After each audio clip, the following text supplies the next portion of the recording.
escalation matrix was very much there in news. Now सबसे पहले तो ये डिस्कस कर लेते हैं दैट ये क्यों न्यूज में था, क्योंकि of course government of Assam ने मेक श्योर किया है दैट जो पब्लिक सर्विस डिलीवरी होता है ना, उसको हम लोग ज्यादा अकाउंटेबल ठहरा है, क्योंकि yes you we being a public, we are paying taxes to the government of Assam, right? So it is very much requirement from the government of Assam as well that they should also give us services.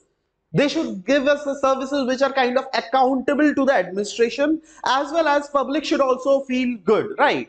That is why this was in news. Escalation matrix clearly लिखा हुआ है that ये जो है government of Assam के द्वारा ये एक मैट्रिक्स है जिसको लॉन्च किया गया, जिससे इंश्योर किया जाएगा टाइमली डिस्पोज और हैंडल किया जा सके पब्लिक सर्विस के वेरियस मैटर्स को, और इसको सेटअप किया गया under the Assam right to public service act. ठीक है, तो सवाल होता है इसके पर्पस क्या है। देखो ये क्लियरली बोल देता है, it's clearly sets the timelines जिससे क्या कोई भी स्टेजेस ऑफ इश्यूज रिजोल्यूशन में जैसे से फॉर एग्जांपल एक कोई इशू है राइट, उसको 3 स्टेज में वो सॉल्व होगा। तो पहला स्टेज में कितना टाइम लगना चाहिए, 10 दिन, या दूसरे स्टेज में अगर 5 दिन, या फिर तीसरा स्टेज में 5 दिन, तो क्लियरली वो डिफाइंड टाइम पीरियड है राइट। इससे क्या होगा दैट डिफरेंट लेवल्स में अकाउंटेबिलिटी और एफिशिएंसी भी बढ़ेगा, और साथ ही साथ जो भी अलग अलग लेवल्स में जो भी एडमिनिस्ट्रेटिव फ्रेमवर्क है, जो भी लोग काम कर रहे हैं राइट, उनका भी एक अकाउंटेबिलिटी बढ़ेगा और वो समय के साथ साथ इन पब्लिक डिलीवरी को सॉल्व करके देंगे। यही नहीं, अगर और भी बेनिफिट्स में अगर देख लीजिएगा तो क्लियरली यही लिखा है दैट इससे क्या होगा दैट पब्लिक सर्विस जो है वो डिले और नहीं होगा, strict time bound governance system रहेगा।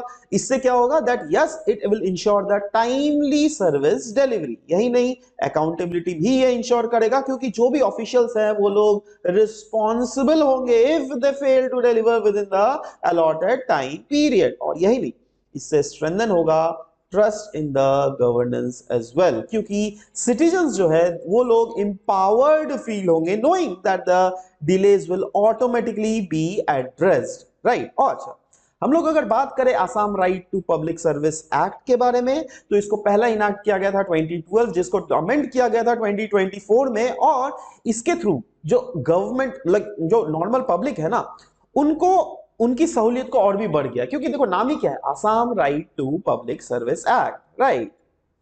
तो इससे सिटीजन्स को जो है स्टिपुलेटेड टाइम पीरियड में अपने कोई भी काम अगर है वो कवर हो जाएगा।